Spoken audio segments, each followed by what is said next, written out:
Hello friends, welcome. यदि जल कर में 20% वृद्धि होने पर पानी की खपत 20% कम कर दी जाए तो कुल कर में कितनी प्रतिशत कमी अथवा वृद्धि होगी। इस सवाल को हम दो तरीक़ा से देखेंगे। पहला तरीका रहेगा हमारा ट्रिक का, दूसरा तरीका रहेगा हमारा बेसिक तरीका। ठीक है, तो ट्रिक के जरिए हम कैसे हल कर सकते हैं इसको जल्दी से जल्दी 10 सेकंड में। देखिए, 20% की वृद्धि होती है जल कर में और खपत में 20% की कमी होती है, मतलब उतनी वृद्धि उतनी कमी, खपत में कमी। तो ये ऐसे में हमेशा हानि होती है। तो क्या करना है, 20 का हमें कर देना है स्क्वायर और 100 का कर देना है हमें भाग। ठीक है, और लगा देना है परसेंटेज का चिन्ह। तो 20 का वर्ग करेंगे तो क्या होगा 400 और 100 का भाग करेंगे तो यहाँ पर आएगा 0 से 0 काट देंगे दोनों, 4%। ठीक है, इसका आंसर 4%। ठीक है, 4% की कमी अथवा वृद्धि होगी, मतलब 4% की सीधी कमी होगी, वृद्धि नहीं। वृद्धि इसलिए नहीं होगी क्योंकि मैं कारण बता देता हूँ। जब जल कर में उतने की ही वृद्धि हो और खपत में उतने की कमी हो तो हमेशा हानि होती है। तो 4% की क्या होगी, हानि। 4% की हानि होगी, हानि, हानि, 4% हानि। ठीक है, देखिए अब बेसिक तरीका देखिए। बेसिक तरीका से हम हल करने वाले हैं। मान लीजिए पानी का मूल्य, माना पानी का मूल्य कितना है, मूल्य बराबर 100 रुपये प्रति यूनिट। 100 रुपये प्रति यूनिट पानी का मूल्य है। और फिर मान लीजिए पानी की खपत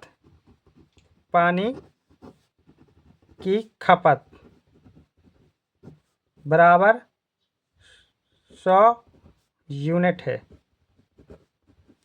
ठीक है, तो पानी का खर्च कितना होगा। अब पानी का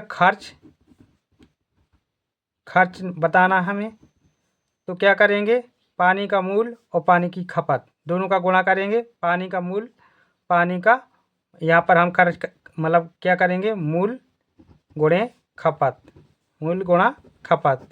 तो मूल कितना है 100 है और खपत कितनी है 100 है, तो कितना हो जाएगा 10,000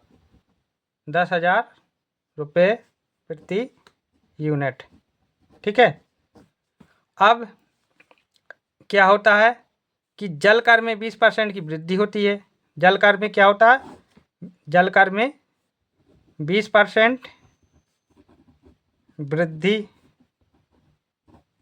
जल कर में होने पर, जल कर में होने पर कितनी की 20% की वृद्धि होने पर तो क्या होगा, जल कर मतलब जल कर में 20% की वृद्धि होने पर। ओके, तो पानी का मूल्य कितना हो जाएगा, पानी का मूल्य, पानी का मूल्य थोड़ा ऊपर कर लेते हैं। पानी का मूल्य बराबर 100 प्लस 20 कितना हो जाएगा 120% मान लीजिए। ठीक है, ओके। अब देखिए यहाँ पर खपत में 20% की कमी होती है। जब खपत में 20% की कमी होती है, कितनी 20% की कमी होती है, तो खपत बराबर 100 में से 20 घटाएंगे 80%। ओके, तो यहाँ पर देखो खर्च को हम लिखेंगे क्या, रुपये प्रति यूनिट।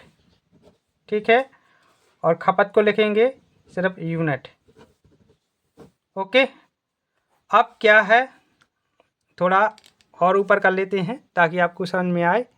अब जो खर्च होगा वो कितना होगा। अब खर्च बराबर, खर्च की बात करें तो देखिए पहले देखो खर्च बराबर क्या होता है, मूल गुणा खपत, मूल गुणा खपत। तो मूल इसका कितना है 120 और खपत कितना है 80। और इनका गुणा कराएंगे तो 12 8 कितना होता है 96, 96 होता है और 1 2 0 तो 9600। अब खर्च कितना आया 9600, पहले खर्च कितना था 10,000। तो इन दोनों खर्चों का अंतर कितना है, अंतर अब यहाँ देखो, यहाँ पर जगह नहीं है तो यहाँ पर चलते हैं, ठीक है। यहाँ देखते हैं 10,000 में से क्या घटाएंगे, 10,000 में से घटाएंगे 9,600 घटाएंगे, घटाएंगे तो कितना आएगा 400, ठीक है। अब ये जो 400 अपना आया है, ये खर्च आया है 400, ठीक है। किस पर आया है 10,000 पर, मतलब अब इसको परसेंटेज में निकालना है कितनी परसेंट की कमी। देखो 400 मतलब क्या हो गया, अब जो है खर्च कम हो गया है, ठीक है। अब खर्च कम हो गया 400 रुपया, तो हानि हो रही है सरकार को, ठीक है। तो क्या करेंगे हम 400 को हम परसेंटेज में बदले लेंगे, तो 2 जीरो से ये 2 जीरो कट जाएंगे और ये 2 जीरो से ये 2 जीरो कट जाएंगे, तो यहाँ पर आएगा 4% की हानि, 4% की हानि। लीजिए ये हो गया आपका सॉल्यूशन। यदि आपको वीडियो पसंद आया तो प्लीज़ वीडियो को लाइक कर दीजिए और चैनल पर पहली बार आए हैं तो प्लीज़ चैनल को सब्सक्राइब कर लीजिए। Thank you for watching my YouTube channel.